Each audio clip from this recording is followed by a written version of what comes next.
Good morning, ladies. This will be our sixth Bible study, and it's going to be about Salome, the mother of Zebedees. We're going to talk about what her life was like being a wife and a mother, and what was expected of her. Her name is a feminine form of Solomon, and it means peace. She was mother of 2 disciples of Jesus and the wife of a prosperous fisherman.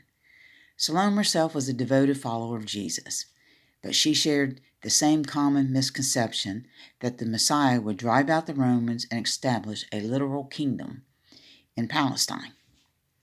Our key scriptures are going to be in Matthew chapter 20, verses 20 through 24, chapter 27, verse 56, and Mark chapter 15, 40 through 41, and chapter 16, 1 and 2. The mother of Zebedee, she came to Jesus with her 2 sons, kneeling down, and she asked him a favor. He said, "What do you want?" She said, "Can you grant of these 2 sons of mine to sit one on the right side and one on the left side in your kingdom?" And he told her, "You don't know what you're asking." He said, "Can you drink the cup that I'm going to drink?" They said, "We can." He says, "Surely you can. But to sit on the right or left side of me is not for me to grant.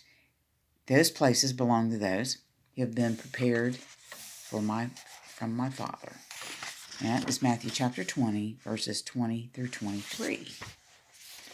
Now, Salome's life and time was like every wife was under the husband's absolute authority.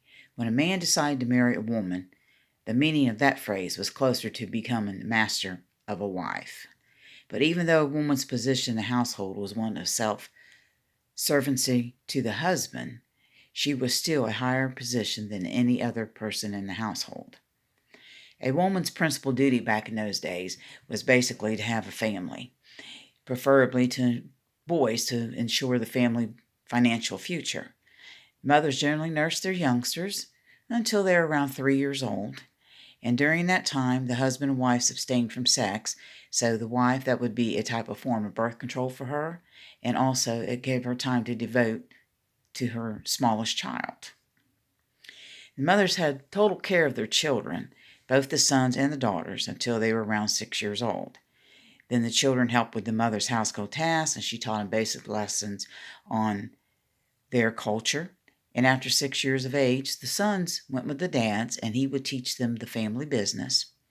And then the daughters stayed with the mother, and the mother would teach them how to weave, how to cook, and how to take care of the household. Specifically, how to be a mother when they grew up and be a wife. Gradually, the role of mothers came to include activities that's described in Proverbs 31. So throughout scriptures, the whole mothering was given dignity and significance, so much that God described his love for us as his children in terms of mothering. As a mother comforts her child, so will I, the Lord, comfort you. And that's in Isaiah 66:13. Paul describes his care for the Thessalonians as the care of a mother for her children. "We were gentle among you, like a mother caring for her little children." 1 Thessalonians 2:7.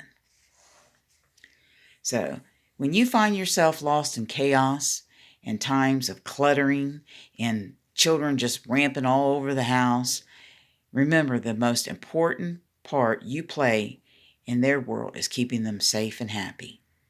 When you find yourself buried in mess and muddle of raising these elementary school children, remember how much they rely on you for their security. When you find yourself struggling with your teenager, it's just a disaster, remember how much you love them and how much they need you to believe in them. Never forget, if you have children, they are one of the greatest legacies that you can leave behind.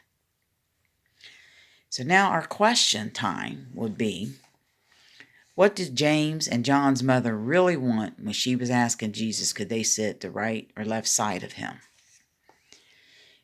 How do you react when your child is honored? And how do you react when your child is passed over for some other honor? What cup is Jesus talking about in verse 22? Good question. Would it be wise to prevent all suffering in the lives of your children? Would they benefit if you tried to take away every bit of their suffering to where they couldn't figure out things for themselves? Or should they go through suffering so they can make them stronger in their life? If you had been there, what would you have said to Salome when she was asking Jesus that question? And how have you ever had any similar situations with one of your children? And why are mothers so eager